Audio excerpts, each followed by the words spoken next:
জীবনে চলার পথে অনেক বাধা বিপত্তি আসবে, আমাদেরকে সেই বাধা বিপত্তি পের হয়েই সামনের পথে এগিয়ে যেতে হবে এবং যারা সবাই নতুন কাজ করছে ইউটিউবে সবাইকে সাপোর্ট করতে হবে এবং পাশে থাকতে হবে।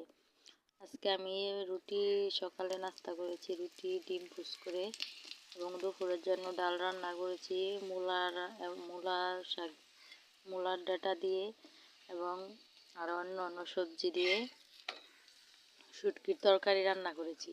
এই খাবারগুলো খেতে কার কার ভালো লাগে অবশ্যই জানাবেন, লাইক কমেন্ট শেয়ার করবেন। শুভ জুম্মা মুবারক।